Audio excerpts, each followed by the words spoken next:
Hello, welcome to Spring Forest Qigong's series on heart wisdom.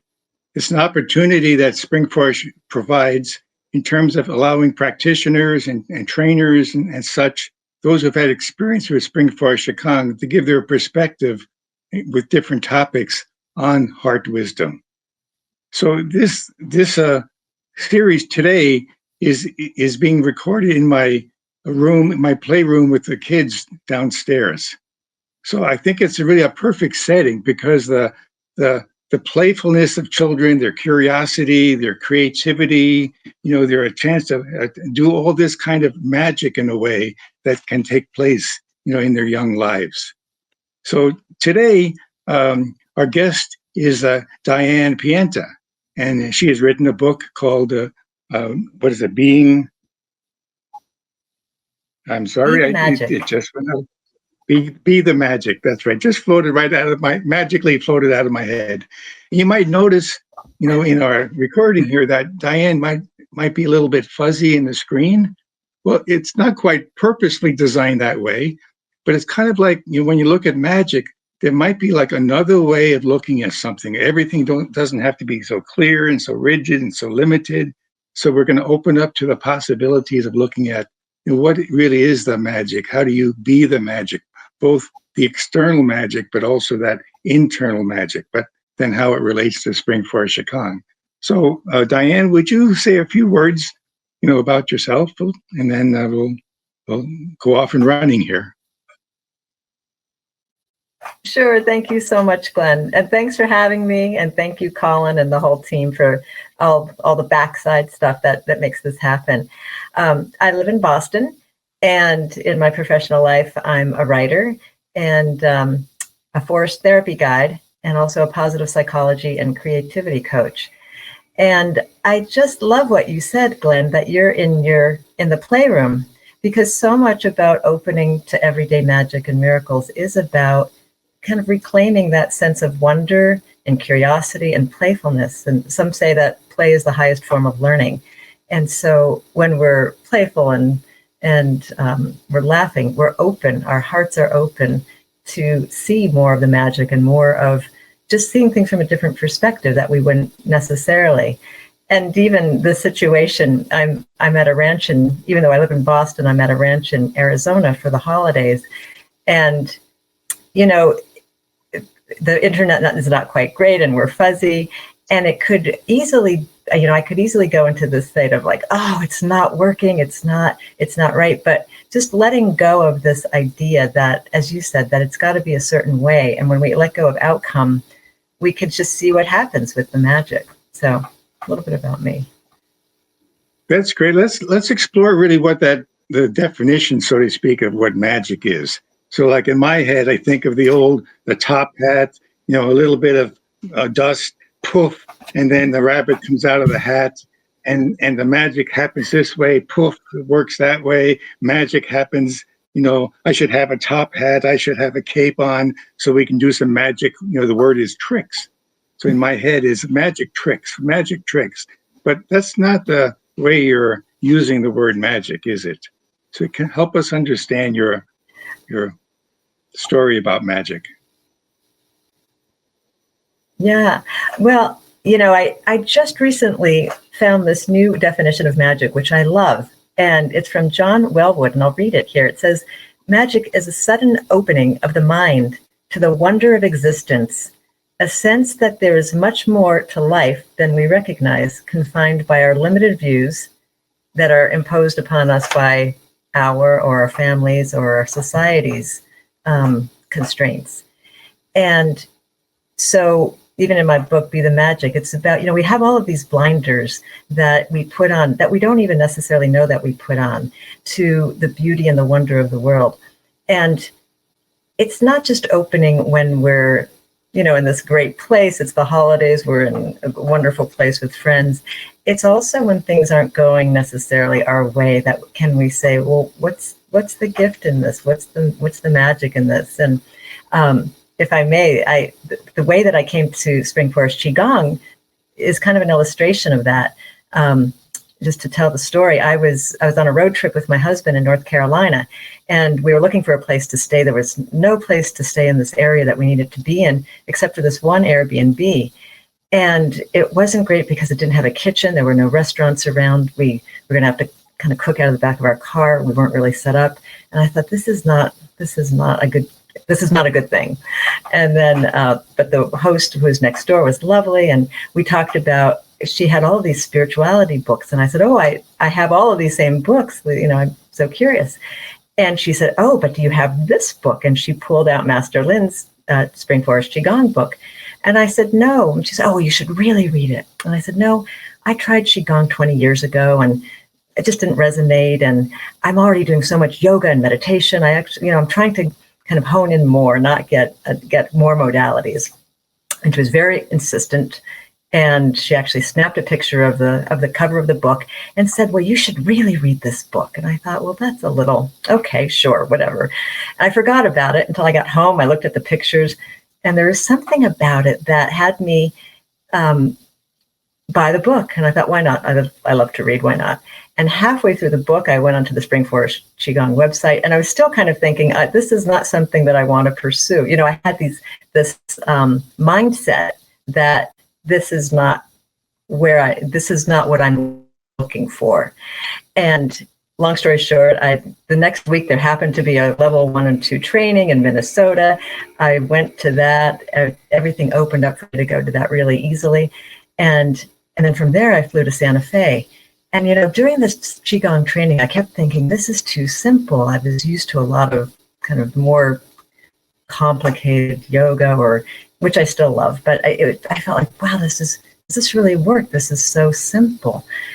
And I flew to Santa Fe afterwards, and I had jet lag, and I wasn't feeling very well. And I said, well, let me try this small universe. And I did 2 rounds of the small universe meditation, and I felt it was like a miracle. It felt amazing. And then the next day I did one of the meditations and opened up to the universe, and literally was just filled with unconditional love. And I thought, what is this? This is amazing, this Spring Forest Qigong. So I got really interested. But the point is, all along the way, I had all this resistance.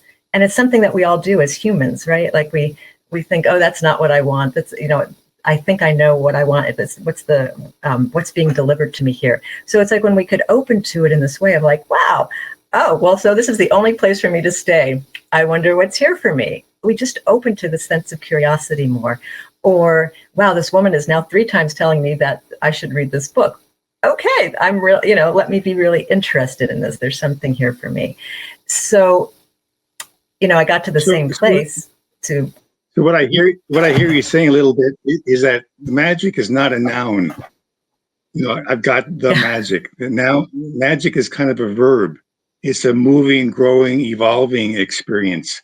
I slowly become aware of the transformation that the exercises or the meditations can do. And so since it's a verb, since it's an alive word, it's not just poof, the rabbit, and then we're done with the trick. It really is, as you're saying, an evolving thing that you can use when you're saying, boy, I could use some magic right now. I got this situation going on in my life. I wish I had some magic. I wish I had the magic wand to poof it away. But here I hear you saying you practice it. You practice it and you practice it. Then you're living the life of magic in a way. Right. And, it's the practices of Qigong are really shifting our energy. And shifting those blockages out that also are limiting beliefs that say, that have us think a certain way or have a certain perspective or say that we don't like something, where in fact, it may be exactly the thing that we need. And if we could open to that, so we're not in this resistance, then the world just gets brighter. It gets more, and when we could say, actually, thank you for it, as which also Qigong is Spring Forest Qigong is such a big proponent of really generating gratitude and having that open our hearts. Then we start to see, the magic in the person who might be annoying to us, or we could see the gift in the situation. I had a teacher who used to say that, life viewed from a human perspective can seem so tragic, but the same situation viewed from a spiritual perspective can suddenly get very interesting.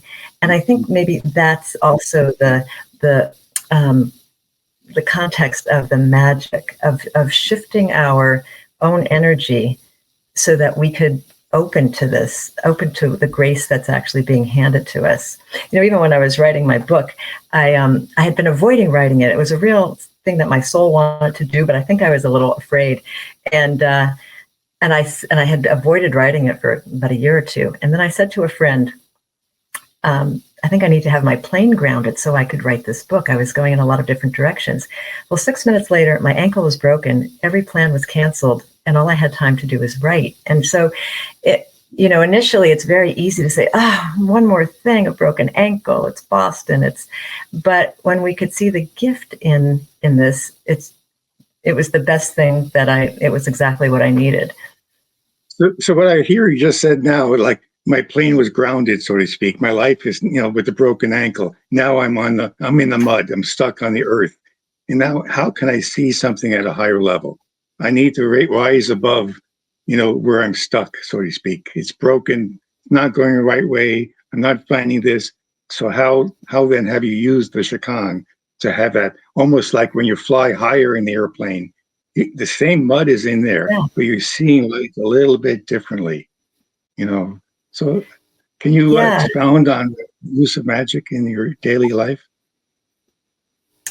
Yeah, I think about the different, 5 elements practice is so wonderful, right? So we're calling in the energy of words, and Master Lin talks about how there's high vibrational words have high energy. So if I'm doing my 5 elements, 40 minutes of that, I feel just all the bliss and it feels wonderful. But what happens 4 or 5 hours later when life hits, and all of a sudden I'm like, where's the bliss? What happened to that bliss? But if we practice enough that it's not just the practice, and we could call it in, even maybe set your timer, an hour each day, an hour, on the hour, and say, okay, what word do I want to call in? Just for 4 or 5 minutes. It doesn't have to be a 40-minute practice. Or it's training ourselves so that when we are in a difficult situation, we could say, wait a minute, what word do I want to pull in? Do I want to just sit for a moment and breathe? How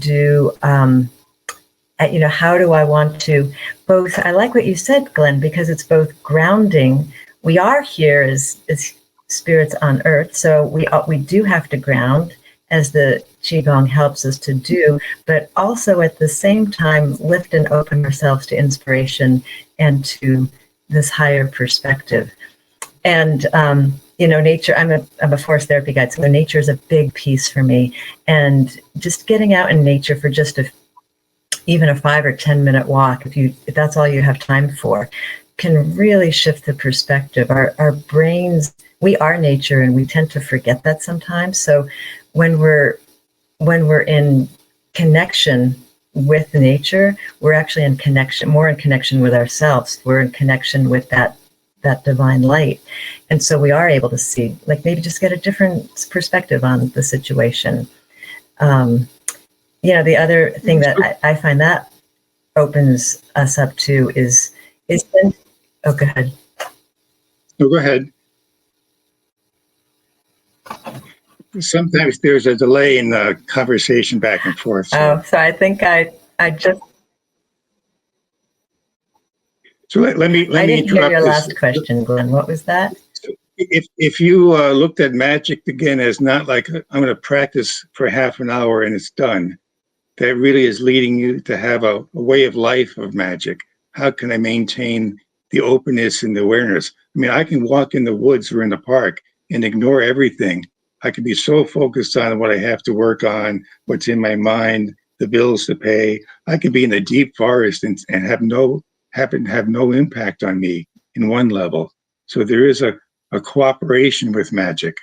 There's that, kind of a commitment to be open, the commitment to see and to feel things. And then the magic, the tool of Spring Forest Qigong is helping you stay in a state so that 5 hours after your practice where the meditation felt really good, I can still find a way to come back to that sense of that sense of magic in a way, that openness, that creativity. Does that make sense?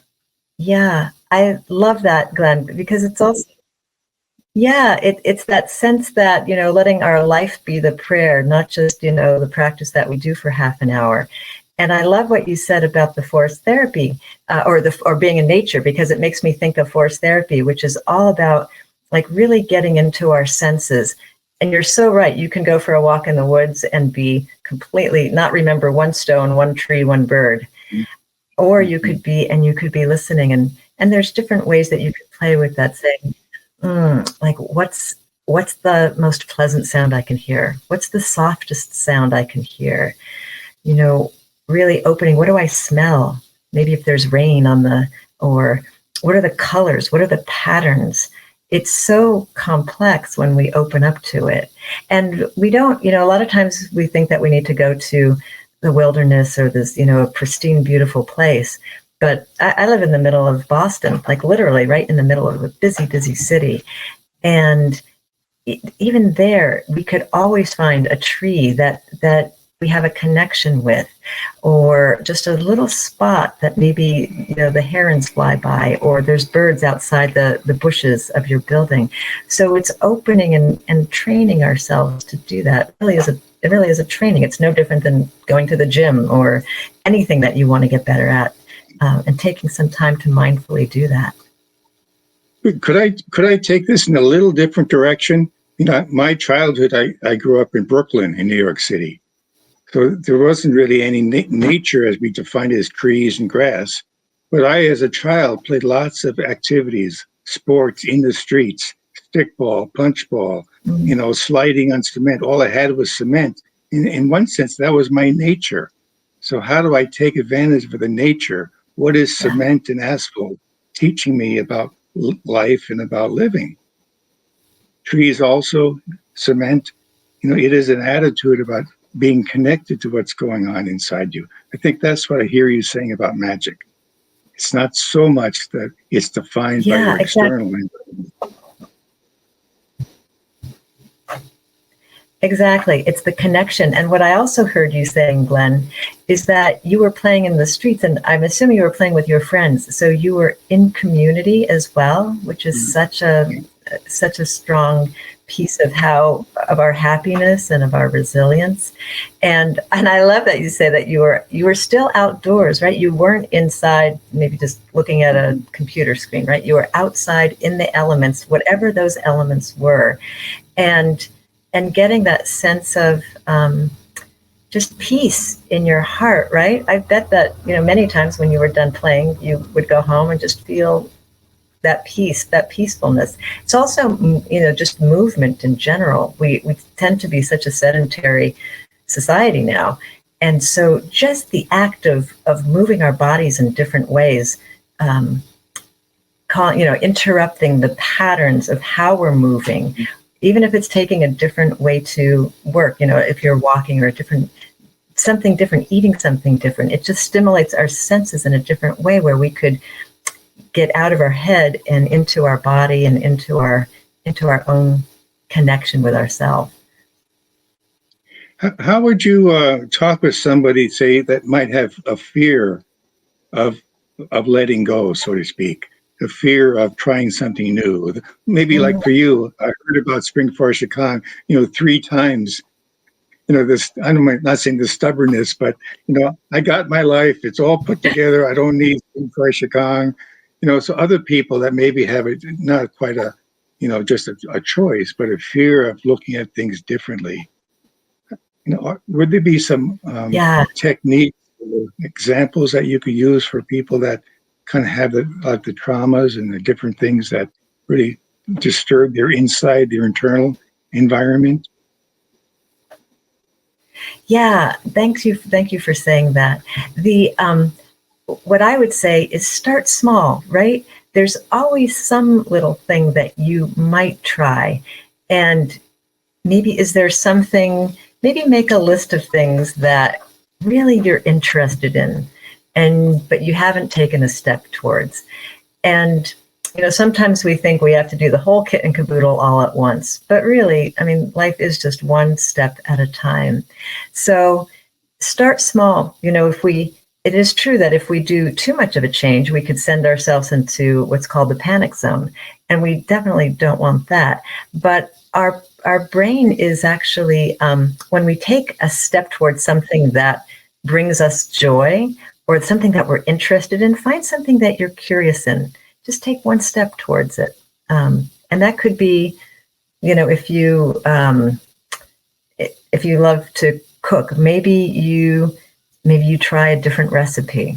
It could be as simple as that. It doesn't have to be a whole big thing. And slowly by slowly, creativity is a huge part of that. And so bringing some play into it, that's really, I think, where a lot of the magic lies.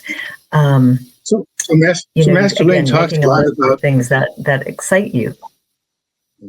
So Master Lane makes a strong teaching tool of using purpose, having a purpose in life. Because having a purpose, it kind of focuses the energy. So now you're working on this. For what purpose am I doing? For what purpose am I? For what purpose am I? So I read a little bit about you that you said that you had a purpose of how can I bring light and joy to others. So once you put that little sentence in your life, how can I bring life and joy to others? Now that's your purpose. So now it's not how can I destroy the world? No, how can I bring light? Okay. So the purpose helps you focus. So I was curious with your idea about magic. How can that be? How can you shape that into the purpose of using magic is to help be. So if you could fill in some writer, if you could fill in some words in terms of having a purpose and then the use of magic and see where we can go from there. Yeah, I'm okay. I'm not quite sure I understand, but I'm going to play with this and see if this is where you're going with it. I love what you're saying, is because it's always the question, is this in service to my service in the world? Right? Is it taking me towards my service or is it taking me away from my service? And so if we bump up against some things that maybe make us uncomfortable, we have to ask ourselves, is it uncomfortable because it's unsafe for us? Or is it uncomfortable because it's a growth edge and it's leading me towards my purpose a little bit more? I don't naturally speak on podcasts and that kind of things, but when I had my book, I really wanted to share the message of it. And so I had to get comfortable. I really had to get kind of deal with my fear of speaking and deal with my fear of being, on these podcasts. And so, but it would be very easy to say, oh no, I'm not going to do that. But when I opened myself and I said, nope, this is in service to my service, then I was able to get a little bit more curious. I was able to get a little more open and say, what can I learn? Okay, who can I talk to? What can I learn? And it opened up a whole new world to me that wasn't accessible before. So I don't know if that's what you're referring to, but so you're using that book not so much I just wrote a book and I want to make money. No, the book helps you fulfill your purpose of bringing light and joy to others. Yeah, and one of the things that I like, oh, go ahead. No, go ahead. One of the things, and as you know, in level 4 that I love that Master Lin talks about is bringing in the light, and if we do like a small universe, there's almost like a yang quality of moving it from point to point. But if we do it from a yin standpoint and seeing where the light wants to go, we can see where it's actually needed. And I've been playing with this a little bit more. Even when I wrote my book and I did my website, I said, well, if we can put light, if we could shine light on and use light for healing for others, for ourselves, what if we infuse whatever we're doing with light? What if we're infusing this conversation with light right now? What if I'm infusing my book with light so that regardless of anybody somebody picks it up and reads it, but if they're just even holding it, do they get some sense of light? And is that reflected back to their light? And because really for me, it's all about helping each other to reflect the light that we are. so that we could share that in the world. It's not just opening to the magic and saying, wow, this world is so beautiful. Although, I think the universe really likes that when we do that. I think we get more and more when we open to that. But it's about really activating our own light so that we can share it and we could help others to share it too. That's what I'd like to ask you a little bit about. So magic isn't just a once in a lifetime thing, or, it sounds like as you say, you have to activate it. There has to be some movement on your part. So that the idea of, oh, this just happened because of synchronicity. Oh, this just happened because it's serendipitous. It's just, it would have happened anyway, But here I hear you saying that you have some influence on what can happen. You can have that awareness you have can move you into, you have to be a participant. So the magic just doesn't necessarily, even that woman in North Carolina, she had to initiate showing you, or you had to hear about Spring Forest Qigong 3 times in order to what? Activate it. So it's a part of a relationship with the magic. Right. It's a relationship to be activated. Could you say more on that? Yeah. Yeah, I think that's so true. And I actually love that we're talking about this today, because it is the day, the solstice was just a few hours ago, and the solstice is all about us opening to our light more, and how can we shine our lights more in this world. And so it is a two-way process. If we just sit, and say, not good things don't happen to me, or I'm just waiting for something good to happen. Well, there is an action, like what's the step? And, what I find, Glenn, too, is just even doing some of the meditations puts me into this state where I can just receive some guidance. Like sometimes we're like, well, what is the next right step? And we don't really, sometimes it's not clear. But if we can get in that state where we're clearing our energy more, we can open to it and say, well, what is the next right step for my service, to move in this direction? And also just what we were talking about is the gratitude, so that when we see something, when we hear of something that somebody comes across our path, we could also ask, even in the meditations, we ask the universe for what we want. And I engaged this very much. I didn't know how to write a book. I didn't have, it's not something that I had done before. And so I needed a publisher, I needed a book designer. And so I would go into meditation and say, what I would like today is bring me a wonderful publisher.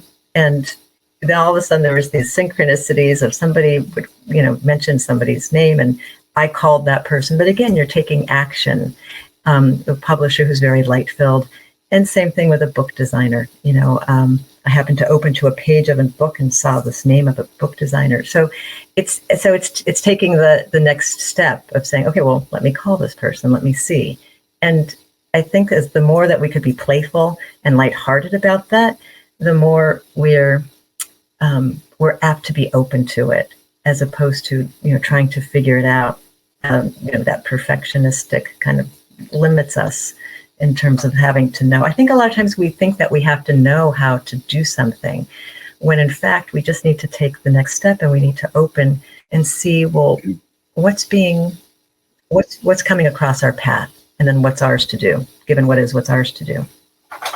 So if part of our topic here is on magic and under the Heart Wisdom series, it seems like magic, maybe to you, if you could say something, that's not so much what the brain thinks, what the mind thinks about things, how they can figure things out. It really is moving it to the heart wisdom, where, oh, that's so magical what's going on. Oh, that's so magical wow, I've meditated, I'm doing this.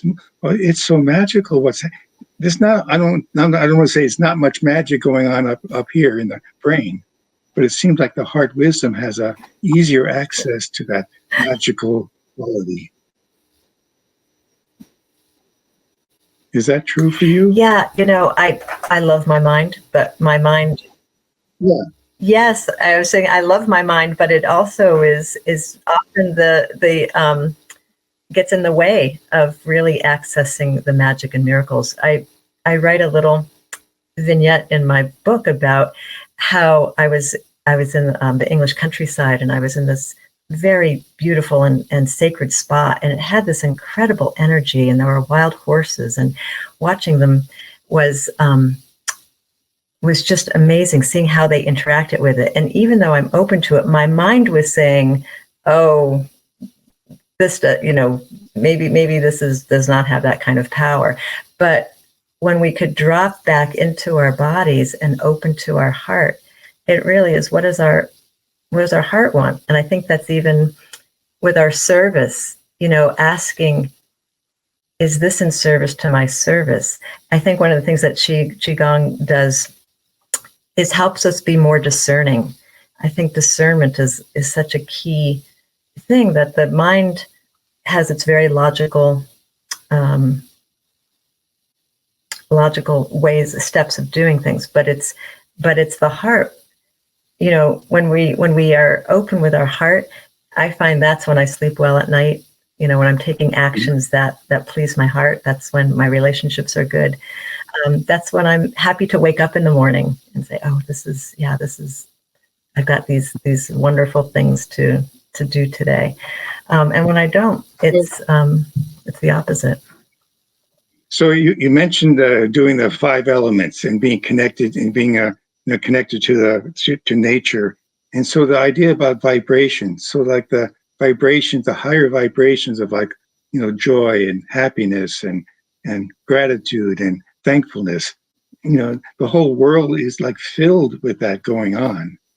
It's finding a way to be connected to the universe, connected to the higher vibration as an inspiration that is around us. Or do I want to go around, really angry, really mad, really lost, really?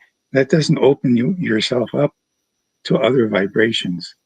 And that's why I hear you sparkling with there's so much discovery going on. I think that's so true. And, I also get that, take gratitude, which is such a high vibration. When we're in gratitude, it's such a high vibration. But I find that if I'm in a downward spiral, and other people, I think this is true too, it can be hard to be grateful for some things. What do you think? So how do you shift into that gratitude? And one of the ways is to be in relationship to things. So instead of having a list of, oh, I'm grateful for the food I eat and the water I drink, if we're in our kitchen, we could be in communication and connection, and we could thank the pots that have probably been cooking us dinner for years. We could, our phones, which are like an appendage, we could say, thank you for keeping me connected. This computer, thank you for keeping me, connected to Glenn and to have this conversation. And then we're in relationship, as opposed to it being, well, I'm here and that's there, and okay, I'm grateful for that, if that makes sense. And so so maybe even speaking to the things that we're grateful for. If we're going for a walk in nature, I'm actually looking outside the window at these beautiful cardinals, and I can say thank you for being here and being part of this conversation with me, as opposed to, oh yeah, thank you, those are nice cardinals. I don't know if that makes sense, but I think that can help people get, if it's feeling difficult to get into that gratitude. So that's what I'm sort of hinting at, is if Spring Forest Qigong also has a strong focus on healing. And so the idea about healing is the higher vibration. So the energy blockages are dissipated. So how do you connect to the purpose of doing things again is, I want to be thankful for that pot that I've had. It's not just like an affirmation. No, it's because it's a higher vibration. It's working. I want to be connected to the forest because it's a higher vibration. I want to be connected to the magic of the universe because it's a higher vibration. I want to be connected to the magic because it's a higher vibration. It's not an evil trick. It's not a distraction. It's not, I fooled you with this trick. It's not a deception. It's a truth that this kind of magic that you're talking about really opens up into that higher vibration, which is through Spring Forest Qigong, a way of healing the body. I always heard from Master Lin, the body's going to heal itself. That's what it's designed to do, except when it's in fear, except when it's in that lower vibration. Then it's survival. So then the magic is coming out of that survival mode into this appreciating, the connecting at that higher vibrational, connection that you have access in nature, in trees, in lots of other places, but it's learning how to access that higher vibration. And that's, for me, magical. Yeah. And it's so true. We could either be in fear or in love in a higher vibration, but we can't be at both at the same time. And so it's that choice of, and doing practices consistently gets us into that higher vibration. I know myself when I've had some difficult conversations to have with people, or knew I was going into difficult situations, I would do the small universe maybe a couple of times just so that I was a clear channel and I was being able to speak from love. And then I'm open to kind of whatever comes and not attached and not into a fight or flight kind of space. And the more, really, the more we can do that, the more we can see the magic. And it is truly it's truly shifting our energy in that way. So that's why I hear you saying you have these tools that when life gets kind of yucky or muddy, you have already, I have a solution. I can go a little higher. If I stay in the mud, that's okay. But I have these tools. I can do the small universe meditation.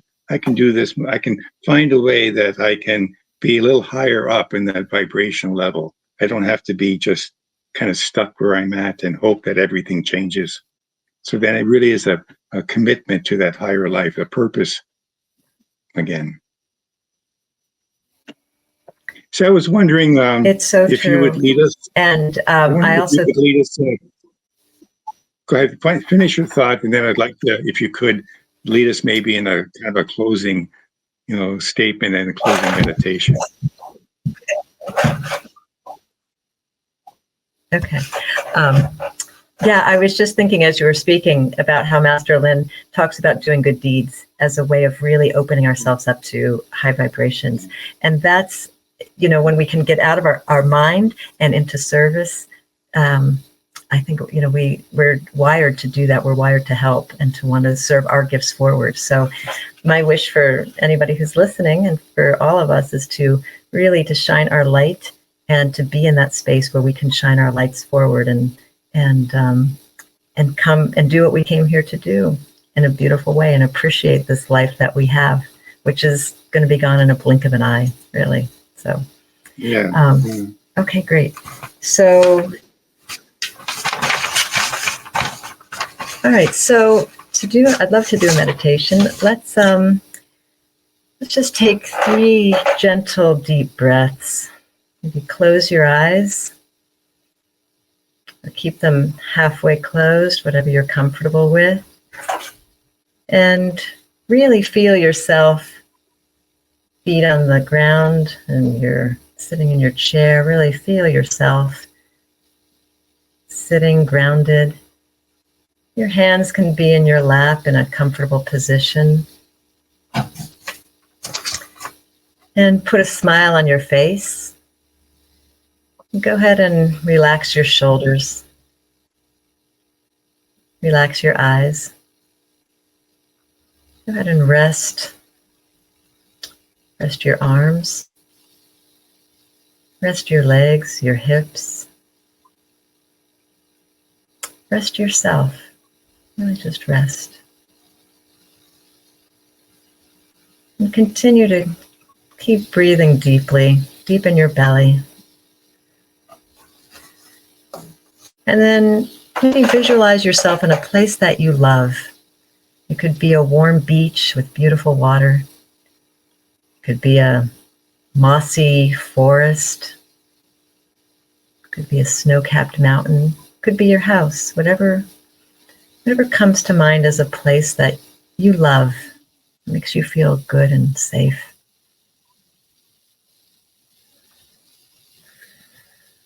And then take a deep breath and see the light in your lower dantian, behind your navel. Really see that light shining brightly, shining like a sun. Feel the warmth of it, like brilliant sunshine. And then go ahead and take another deep breath and tell the universe what you would like for this meditation. What is your intention, your prayer?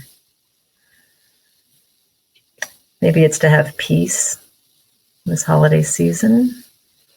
Maybe it's help with an illness. Maybe it's letting go of a limiting belief that keeps you stuck in a way from moving forward towards your service. Anything that, take just a moment for you to formulate and ask the universe what you'd like.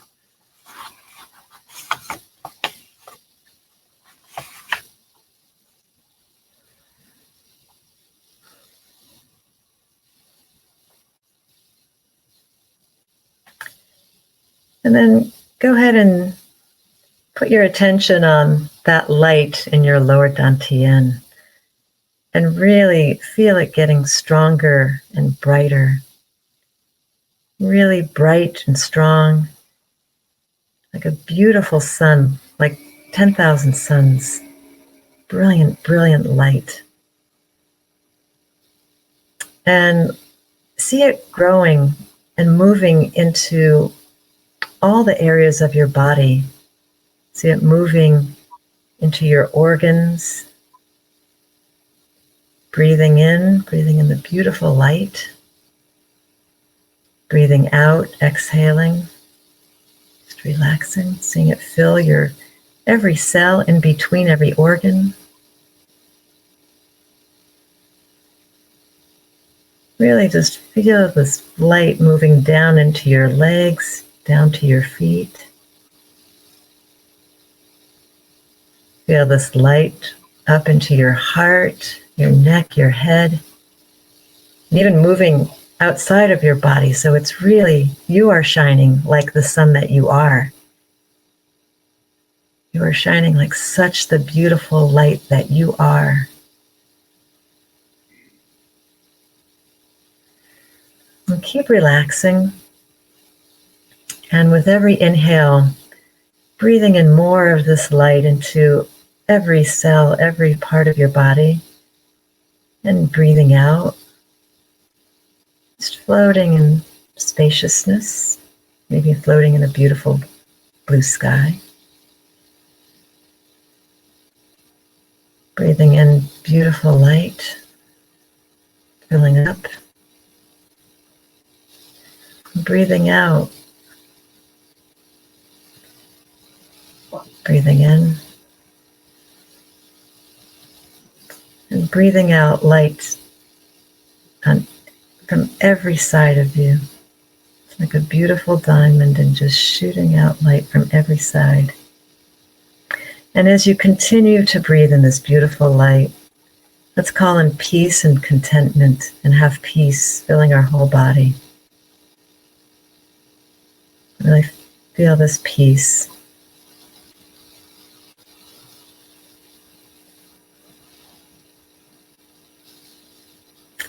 And now just call to mind someone in your life who could use a little love. Just visualize them, maybe connecting your heart to theirs, and see them as vibrant and happy, and send them love in whatever way feels right to you. Just let's take one moment to do that.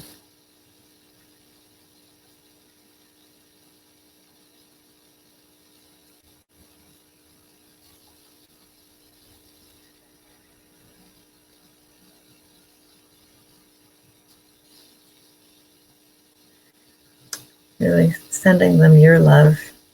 You have so much with this beautiful light. And then when you're ready, return your attention to your lower dantian. Go ahead and see the light there spinning clockwise like a ball. And it's getting smaller and brighter. Bright star that you tuck in behind your navel. Beautiful bright star that's back there.